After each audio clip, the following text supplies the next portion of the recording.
Drīz arī nospēšu.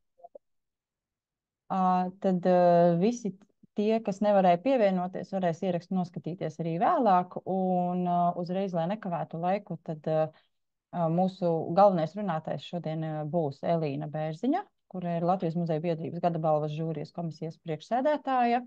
Un, ja gadījumā būs jautājumi, kur vajadzēs arī man atbildēt, tad es arī iesaistīšos sarunā, bet es dodu vārdu Elīnai. Un, ja jums ir jautājumi, tad tad, kad Elīna prasīs uzdot, droši ceļam roku vai rakstam čatā un uzdodam jautājumus. Elīna, es tevi nejauši noslēdzu mikrofonu.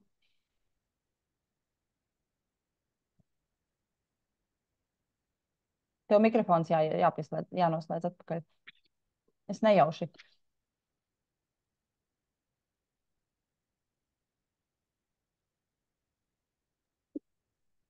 Un tagad, vai man dzird? Ir, visi kārtībā. Ok. Jā, labrīt visiem. Es domāju, ka varbūt, ja ir jautājumi, tad sakiet vai rakstiet čatā. Vienīgais čatu es neredzu, Zana, varbūt tad tu vari nolasīt. Es izlasīšu tad. Šodien centīšos ātri un efektīvi iziet cauri tātad tam, kā pieteikties Latvijas Muzeja biedrības gada balvai 2024, kura ir tikko izsludināta. Iziesim cauri pieteikšanās kārtībai, vērtēšanas kārtībai un detalizētāk pieteikšanās veidlapai. Tātad sākumā par pieteikšanos un vērtēšanu. Visa informācija par to vienmēr ir atrodama Latvijas Muzeja biedrības internetu vietnē muzeja.lv. Šobrīd tā ir pašā priekšā pirmā ziņa atverot vietni, bet citkārt var iet jebkurā laikā uz sadaļu gada balva, kur ir viss aktuālais, arī informācija par iepriekšējiem gadiem, nominantiem, balvu saņēmējiem. Tātad pieteikšanās termiņš, pieteikuma iesniegšanas termiņš šogad ir 19. februāris, pēc tam šī pieteikšanās anketa vairs nebūs aktīva, un arī pieteikumi nekur citviet netiek pieņemti ne pirms šī termiņa, ne pēc. Tā kā centieties, ja jums ir kas iesniedzams, tad tas ir jāizdara līdz 19. februārim. Un pieteikšanās jau otro gadu, tāpat kā pagājušajā gadā, notiek aizpildot tiešsaistes anketu, kur ir iespējams aprakstīt projektu dažādos veidos, sniegt visu tehnisko informāciju, kā arī pievienot pielikumus. Tam visam mēs iziesim cauri. Gribu tikai izcelt to, ka katru gadu Latvijas Muzeja biedrība attīsta gada balvu un ņem vērā tos ieteikumus, kas ir bijuši, vai žūrijas komisijas, vai valdes secinājumus. Tāpēc arī šogad ir izmainījies gada balvas nolikums un arī pieteikšanās anketa. Tā kā, ja esat regulāri pieteicēji, tad paskatieties, ir izmaiņas. Šobrīd arī par tām runāsim. Tātad pretendents uz šo gada balvu var būt tik viens Latvijas Muzeja biedrības biedrs. Tie pretendenti, kas nav biedri, var pretendēt tikai un vienīgi uz speciālo balvu pamanīts, kas izceļ kādas nozīmīgas un ar muzeju nozari saistītas norises, bet tie nav muzeja biedrības biedri. Žūrija var arī neizsniegt šādu balvu pamanīts, ja neuzskata, ka tāda šogad ir nepieciešama. Pretendentu var izvirzīt jebkura fiziska vai juridiska persona, tam nav jābūt projekta vadītājam vai projektu grupas dalībniekam, tas var būt jebkurš, bet, protams, ir jāspēj nodrošināt visa nepieciešamā informācija, kas, protams, ir diezgan detalizēta. Var tikt iesniegti tikai tādi projekti, kas ir pabeigti vai kļuvuši publiski pieejami 2023. gadā. Tātad šī balva ir par pagājušā gada muzeja nozares sasniegumiem. tam ir jābūt par 2023. gadu. Kāpēc es saku publiski pieejami? Nu, tas ir atsaucoties uz tādu situāciju, kad varbūt projekts ir pabeigts pašā 2022. gada nogalē, piemēram, izstāde, bet nu, publiski viņa ir pieejama praktiski reāli no 2023. gada sākuma. Ja jums ir jautājumi par to, vai tas projekts kvalificējas šai balvai, tad, protams, to var iesūtīt un pajautāt muzeja biedrībai. Jums atbildēs, bet, nu, principā, jā, 2023. gads ir tas laika posms. Ja jūsu projektā ir kādi materiāli, izdevumi vai produkts, ko jūs esat izstrādājuši, ir pārnēsājums, mobils, pietiekami neliels, un jūs uzskatāt, ka žūrijai būtu ļoti labi to apskatīt, nu, piemēram, izdevumi vai atceroties iepriekšējos gadus kādi izglītības produkti vai kādi muzeja popularizēšanas produkti, tad to var atnest man, kā žūrijas priekšsēdētājai, uz UNESCO un Latvijas Nacionālo komisiju Rīgā Meistara ielā var arī sūtīt. Ja ir tāda, jā, tad var sazināties par sīkākām detaļām ar muzeja biedrību, nodosim visu informāciju. Piemēram, ja jūs gribat atnākt, tad varat iegūt man telefonu numuru un sazvanīt un pateikt, kad jūs nāksiet, es jūs laipni sagaidīšu.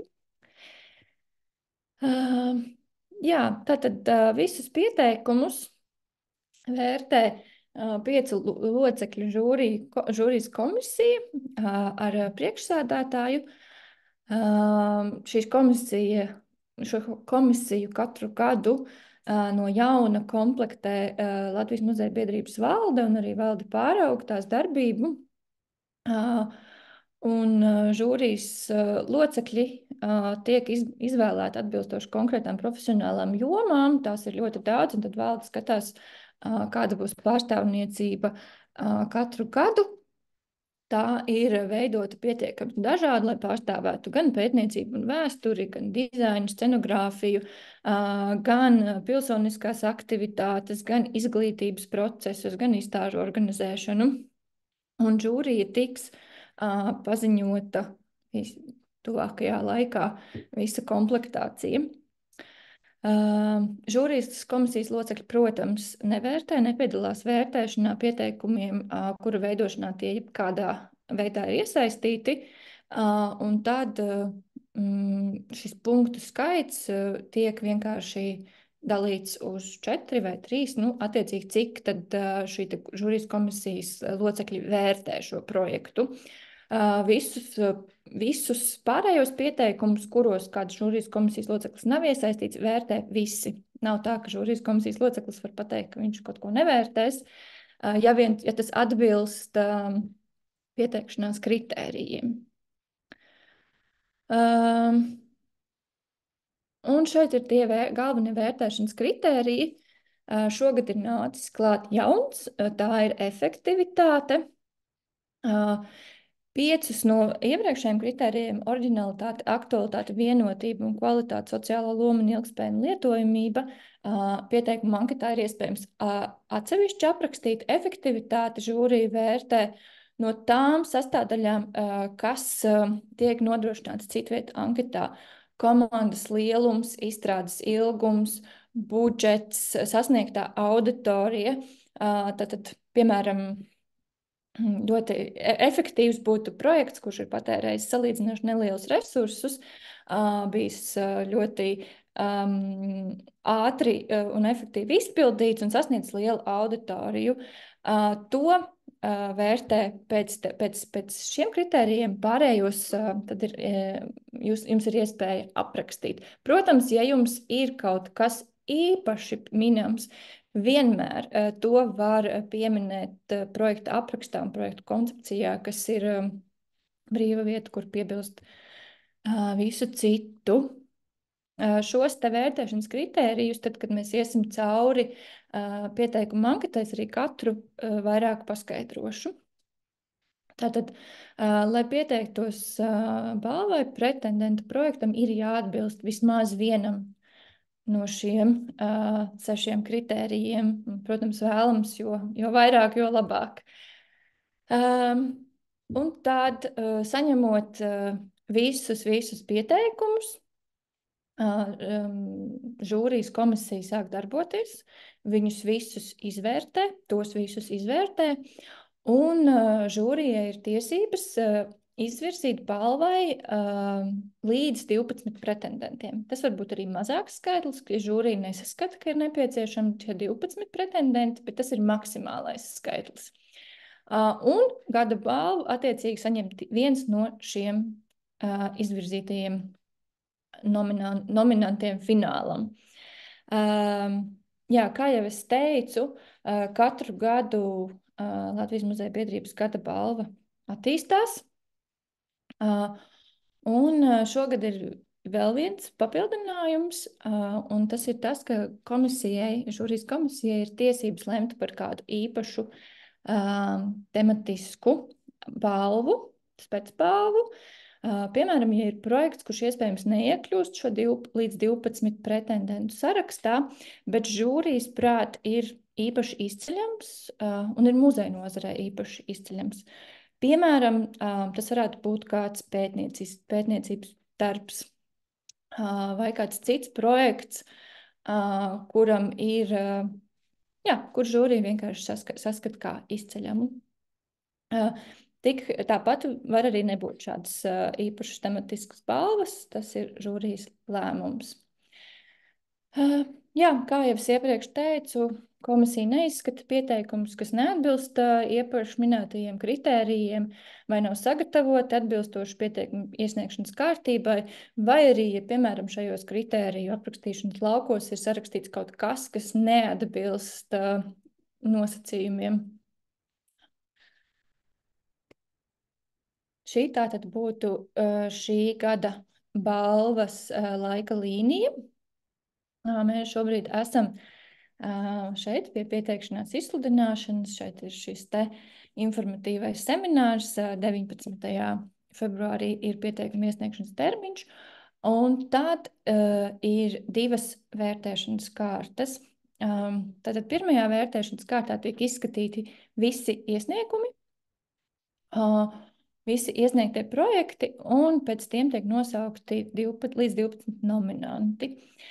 Un tad otrajā vērtēšanas kārtā, pēc šo nominantu nosaukšanas, žūrija vērtē tikai šos 12, līdz 12 nominantus, un šogad vēl viens papildinājums šai gada balvai ir tas, ka žūrija centīsies klātienē apskatīt visus projektus, kurus ir iespējams tajā laikā apskatīt. Tātad, ja tā ir ekspozīcija vai vēl aizvien aktuāla izstāde vai kāds cits muzeja projekts, kas ir apskatāms klātienē, mēs organizēsim žūrijas braucienus un centīsimies tos apskatīt un sniegt iespēju pieteicējiem arī pastāstīt vairāk par šo projektu.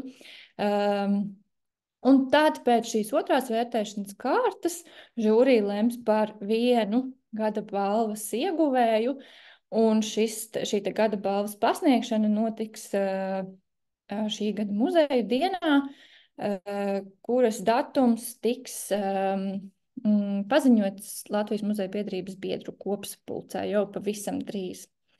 Kā jau es teicu, Latvijas Muzeja biedrības gada balva katru gadu attīstās un cenšas ņemt vērā secinājumus un ieteikumus, un ja jums ir kādi ieteikumi vai secinājumi par šo balvu līdz šim, šī gada rudenī Latvijas Muzeja biedrība organizēs publisku diskusiju par šo gada balvu, kur tad arī ikvienam būs iespējams izteikties un teikt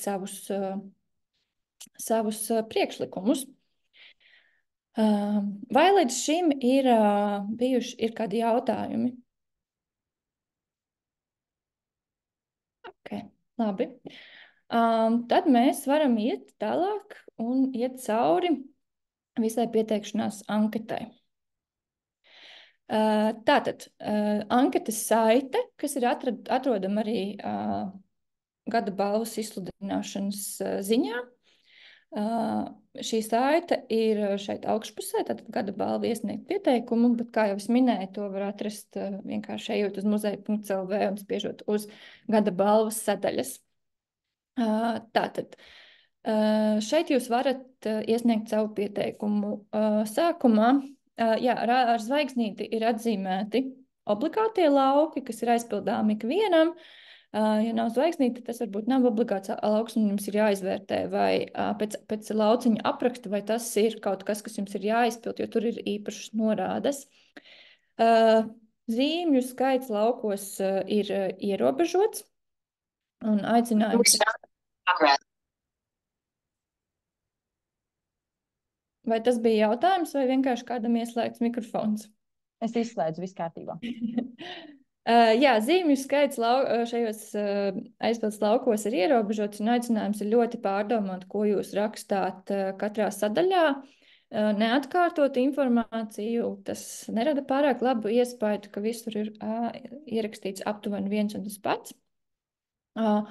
Un lūgums tiešām ir aizpildot anketu, pievērst uzmanību tām norādēm, kādas ir norādītas pie lauciņiem. Šeit varbūt nav, bet tālāk ejot, jums arī parādīšu tās norādes. Jo, protams, nekvalitatīvi aizpildīt anketu var ietekmēt žūrijas vērtējumu, vai arī, ja jūs aprakstat šos te kritērijus, jūs neesat aprakstījuši šo kritēriju atbilstoši norādēm, tur uzrakstījuši kaut ko pilnīgi citu. Principā šo kritēriju mums nav iespējas vērtēt žūrijai, un tas ir samazināts punktu skaits, ja ne vispār bez punktiem paliek šis kritērijs. Pagājušajā gadā bija šādi gadījumi, tāpēc arī vairāk pastāstīšu.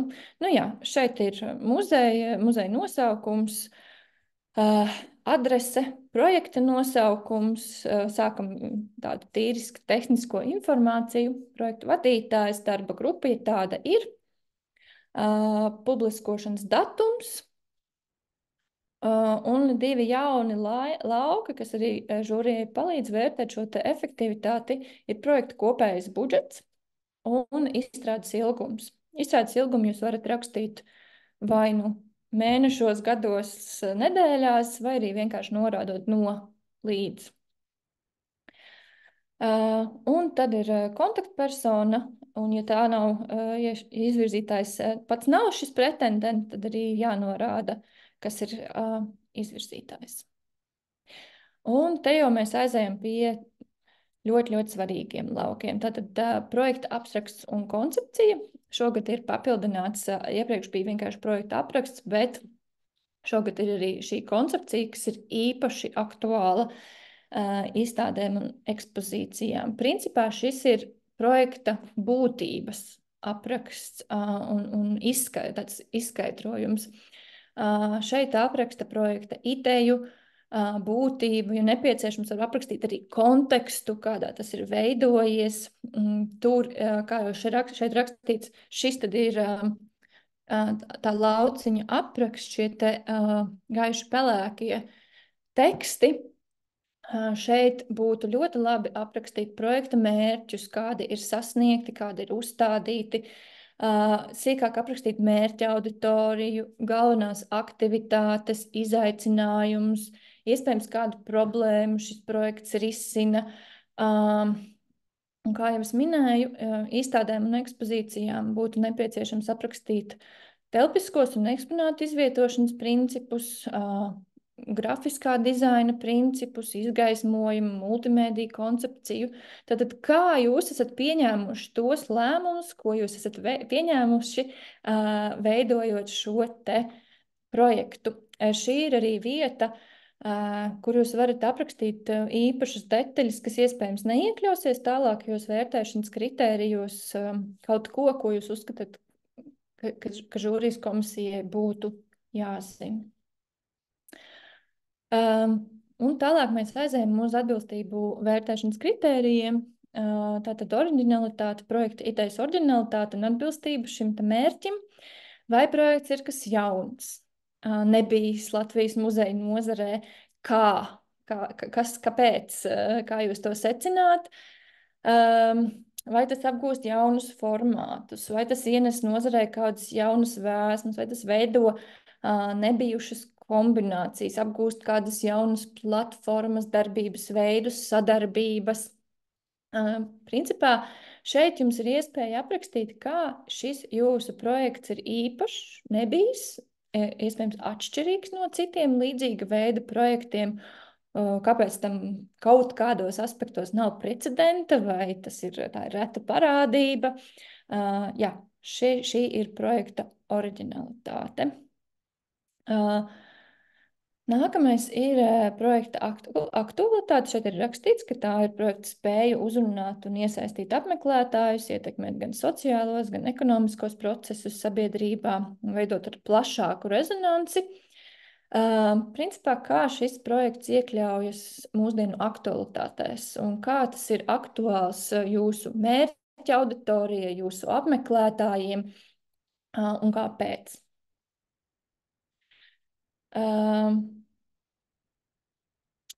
Nākamais ir vienotība un kvalitāte, projekta vēstījuma būtības vienotība, konsekvence no pašas idejas līdz realizācijai, kā šis projekts ir vienoti un kvalitatīvi iznests, kā tas saskat kopā ar jūsu muzeja misiju,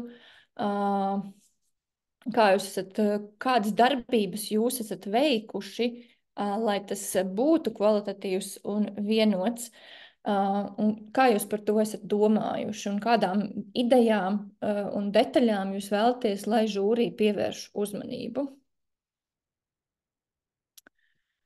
Nākamais ir projekta sociālā loma, sociāla atbildība un tas, vai projekts veicina kultūras un sociālo dialogu, inicē kādus jaunus sabiedrību bagātinošus procesus, vai tajā ir padomāts par kādu plašāku mērķa auditoriju, vai tā iekļauj kādas grupas, kas mēdz būs izslēgtas, vai tā īpaši padomā par sociālajiem aspektiem, vai tā veido kaut kādas jaunas sadarbības formas, kuras apgūst jaunu mērķa auditoriju.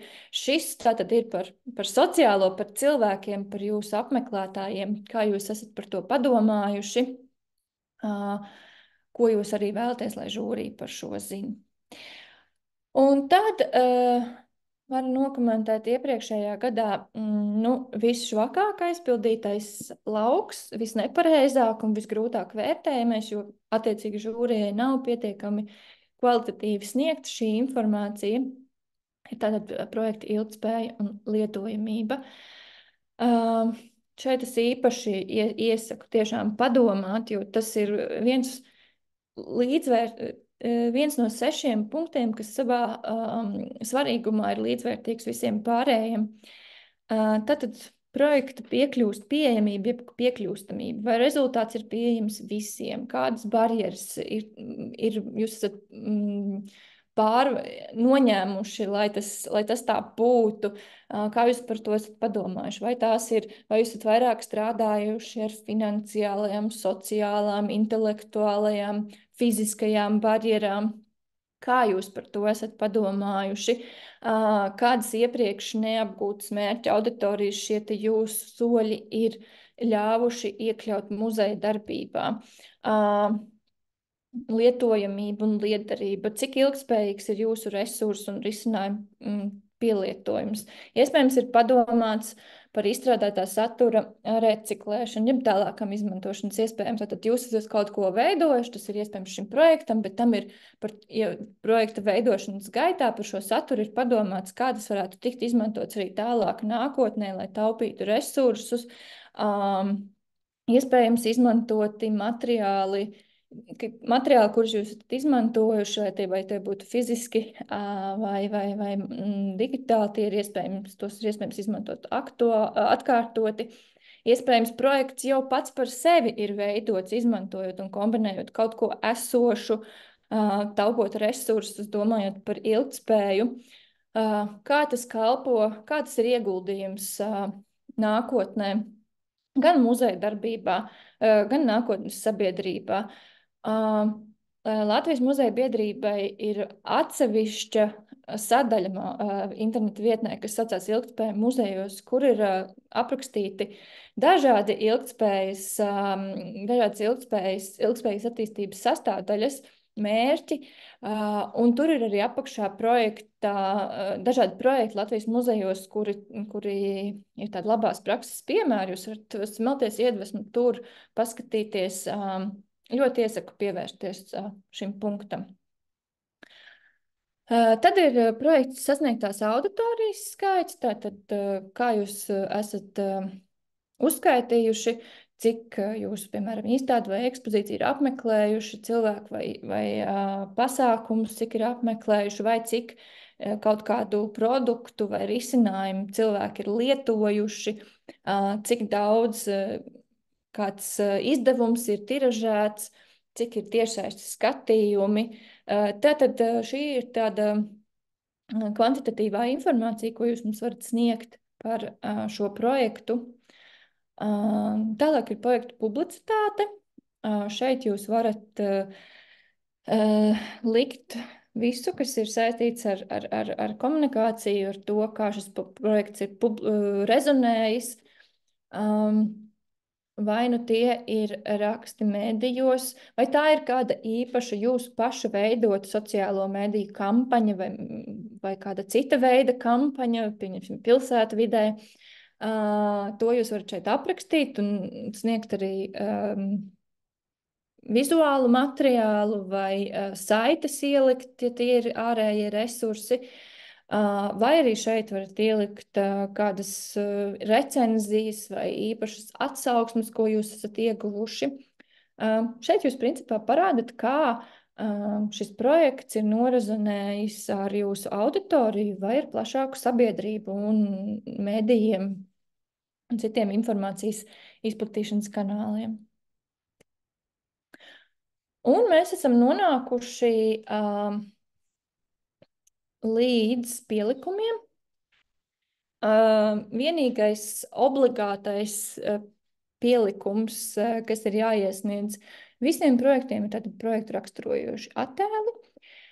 Šeit jums ir jāpievieno saite uz failu apmaiņas vietni, piemēram, Failiem LV vai WeTransfer, kurā, izmantojot šo saiti, Latvijas muzeja biedrībai būtu pieejami šie attēli bez liekām sarežģītām rīcībām, piemēram, bez tā, ka mums ir jāprasa papildu atļauja jums. Tā ir jābūt, tātad saitē ir jābūt tādai, ka viņu izmantojot, mēs varam lejupielādēt visus šos pielikumus. Katram pielikuma veidam var likt atsevišķu saiti. Tātad maksimālais attēlu skaits, ko žūrija izskatīs, ir 10 publicitātes attēli. Vairāk par 10 mēs neizskatīsim, un ja jums būs pievienota 30, tad visdrīzāk vienkārši pirmie 10 tiks ņemti, un pārējie nenonāks līdz žūrijas vērtējumam, lai visiem būtu vienādi noteikumi. Tā kā aicinu tiešām ņemt vērā, ka ir šo te maksimumu. Šai saitei, kuru var lejupielādēt attēlus, ir jābūt obligāti pieejamai aktuālai līdz šī gada 1. martam. Un saites attēlu nosaukumi un paraksti tiem vajadzētu sakrist, lai mums nebūtu pašiem jāveic interpretācijas par to, kurš attēls iet kopā ar kuru parakstu. Ļoti aicinu pievienot kvalitatīvus attēlus. Šeit ir norāde vismaz platākai, man ir jābūt vismaz 2000 pikseļiem.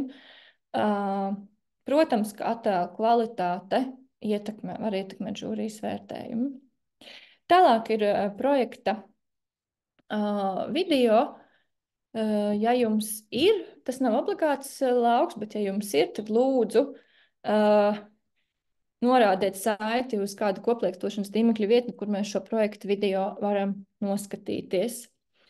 Video aprakstā lūdzu norādiet arī norādi uz video autoriem. Un tad ir 2 lauki. kas ir, kur ir nepieciešami pielikumi atkarībā no jūsu pieteikuma veida. Ja jūs esat izdevuma iesniedzējs, tad ir jāiesniedz lejupielādējums PDF makets, kur šo te izdevumu var apskatīt digitāli. Un drukāts eksemplārs, ja jūs esat drukājuši šo te izdevumu, tad ir jāiesniedz žūriju ekspertu komisijai uz šo vērtēšanas laiku, un pēc tam jūs viņu varat iegūt atpakaļ. Ja šāds ir gadījums, tad lūdzu rakstiet uz muzeja.lv, un tad jums iedos visas norādes, kā jūs varat man to atsūtīt vai atnest uz UNESCO Latvijas Nacionālo komisiju. Un izstāžu un ekspozīciju iesniedzējiem ir nepieciešams pievienot ekspozīcijas tehnisko plānu PDF formātā, lai žūrijas komisija var spriest par tātad šīs ekspozīcijas izkārtojumu, apjomu, jo, diemžēl, no fotoattēliem to nevar kvalitatīvi izvērtēt, īpaši, ja izstāde ir beigusies. Tālūk, vai ir kādi jautājumi? Es esmu izgājusi cauri pieteikumiem un vērtēšanai. Lūdzu, jautājiet, ir kāds, kas vēl neskaidrs.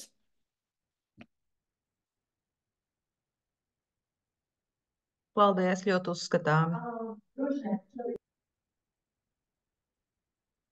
Labi, es saprotu, ka jautājumu nav. Ja tādi ir, tiem, kas skatās varbūt ierakstu, tad droši rakstiet uz muzeja.lv. Un es domāju, ka atbildes tiks sniegtas. Citādi mēs ļoti, ļoti gaidīsim visus skaisto muzeju projektu pieteikumus. Jā, paldies, liels, Elīna, par izstāstīšanu. Tātad es atgādinu, būs iespējams noskatīties ierakstu, kas tiks ievietots gan mājaslapā, zem sadaļas gada balva, gan arī nosūtīts visiem biedriem e-pastā. Un, Elīna, es domāju, ka mēs arī varam nosūtīt prezentāciju, ja? Jā, protams. Jā, protams. tā kā tas viss tiks izsūtīts, un ja ir gadījumā jautājumi, tad droši var sazināties vai ar mani vai ar Elīnu, un tad kopīgi atbildēsim, un kopumā gaidam tiešām pieteikumus, jo zinām, muzejos norit ļoti daudz dažādu notikumu, un mēs gribam, lai jūs neturat sveci zem pūra, bet lai tomēr lielāties. Tā kā, ja tiešām jautājumu vairāk nav, tad es domāju, ka veiksmi projektu sagatavošanā, iesniegšanā, un tad uz sazināšanos. Liels paldies tev vēlreiz, Elīna. Paldies, visu labu! Visu labu!